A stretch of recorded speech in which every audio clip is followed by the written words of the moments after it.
Bismillahirrahmanirrahim.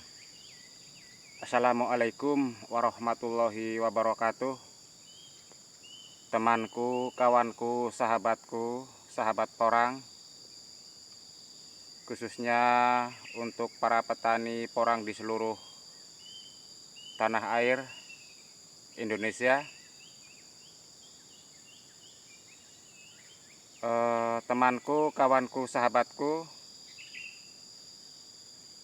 masih di lahan porang milik saya, pemirsa. Di lahan porang yang saya tanami kunyit ini, pemirsa ya. Karena masih belum selesai, saya melakukan pembongkaran porang yang saya tanam di bulan 10 tahun 2020 ini, pemirsa. Jadi kegiatan saya masih dalam rangka membongkar umbi porang ya, pemirsa. Temanku, kawanku, sahabatku, dimanapun saja Anda berada, ini saya ingin sedikit membagikan pengalaman ya, atau kejadian yang saya lihat sekarang. Begini temanku, kawanku, sahabatku, ternyata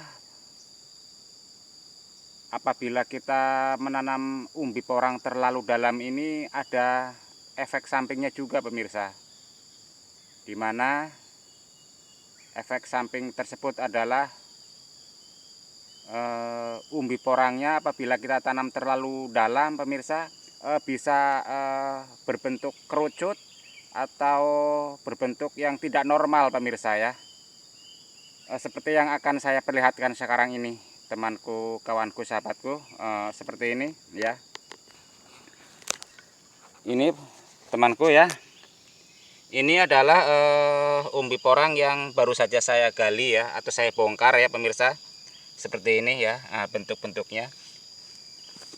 Kalau bentuk yang normal seperti ini, kawanku ya. Ini adalah bentuk umbi yang normal atau yang pada umumnya umbi porang ya, pemirsa. Seperti ini ya. Ini adalah yang bentuknya normal ya. Seperti ini ya.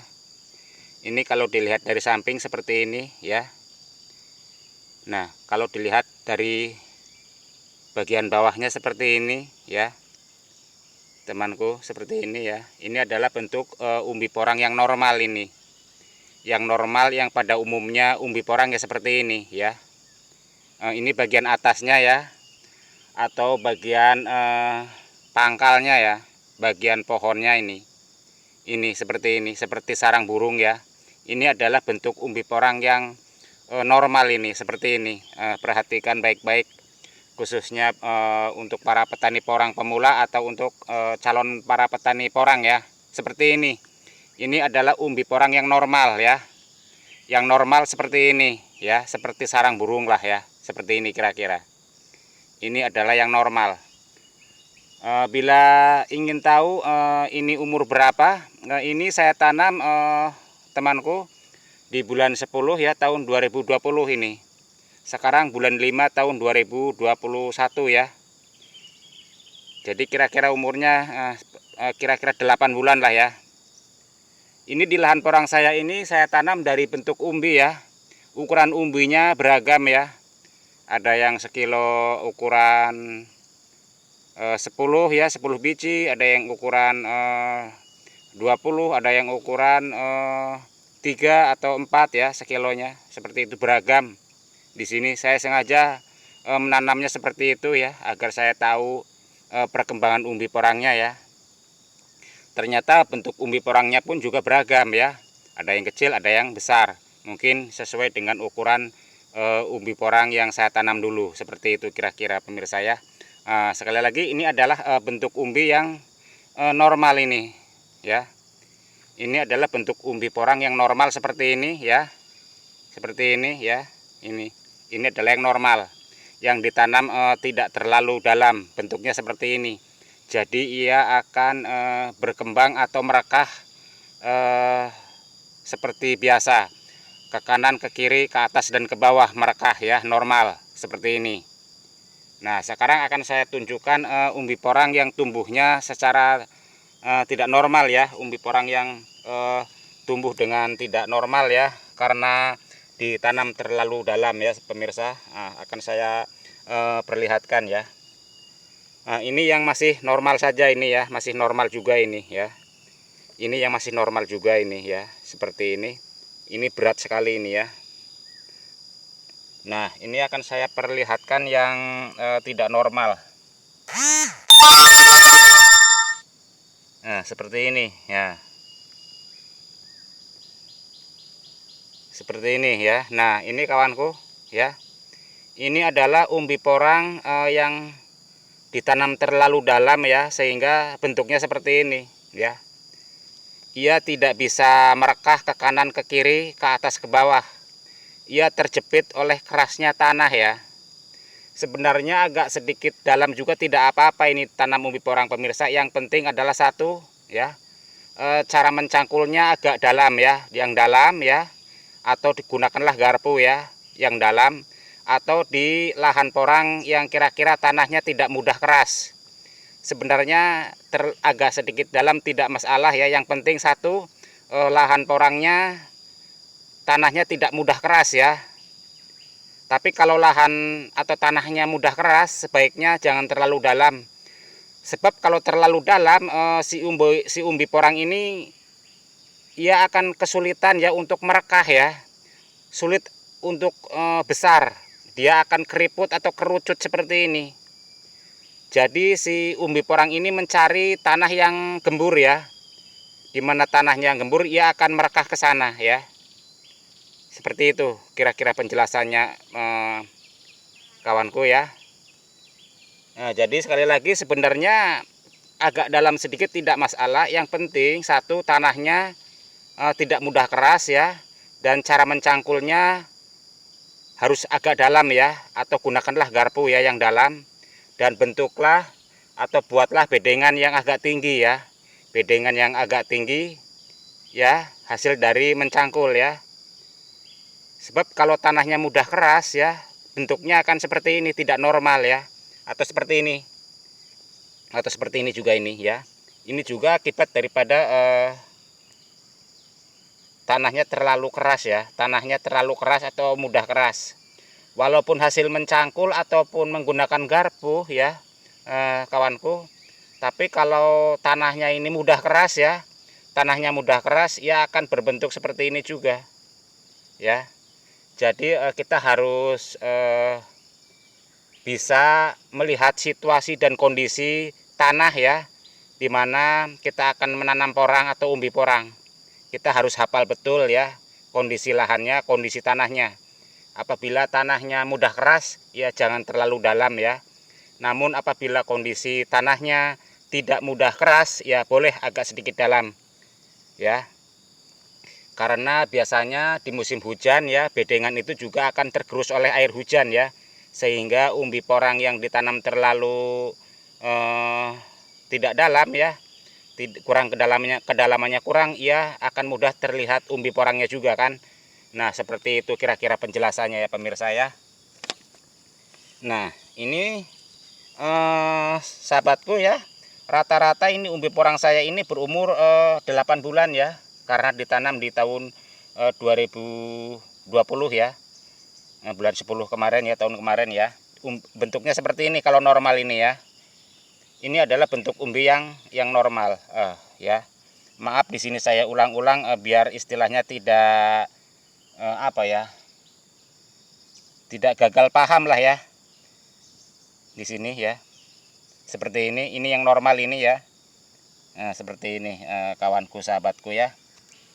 Saya coba cari yang tidak normal lagi. Nah, ini ada lagi ini.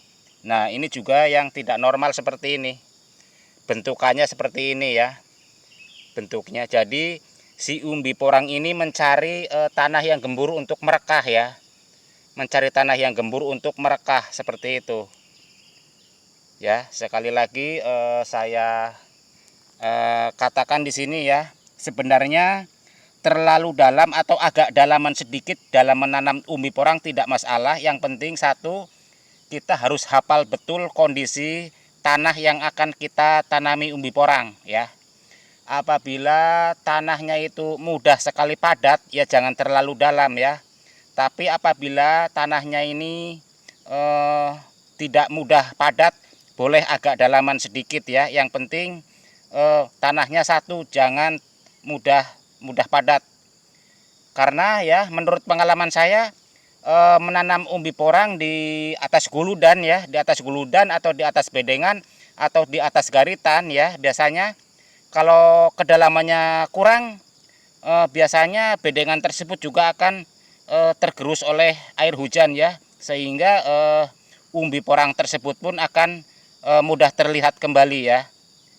Jadi kita harus hafal betul kondisi lahan porang yang akan kita tanami. Kira-kira seperti itu penjelasannya sahabatku ya.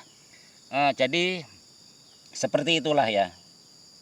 Maaf di sini apabila saya mengulang-ulang kata-kata saya ya, bukannya apa, ini agar jelas ya, khususnya untuk para calon petani porang ya. Kalau kita tidak memberikan penjelasan yang detail kan, mungkin mereka tetap akan ragu-ragu ya, akan tetap ragu-ragu. Berbeda dengan orang yang sudah berpengalaman di dalam dunia pertanian porang ya. Mungkin dikasih penjelasan sekali saja sudah paham, atau mungkin tidak perlu penjelasan lagi, seperti itu kira-kira ya, kawanku sahabatku ya.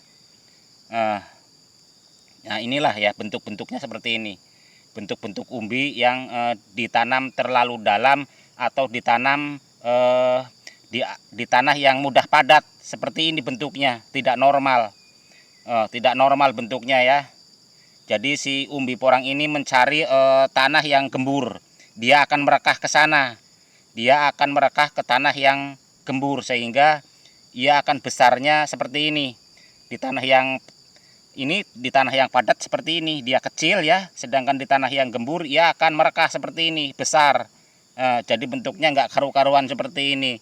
Lucu kan ya. Seperti itu kira-kira penjelasannya, kawanku sahabatku ya.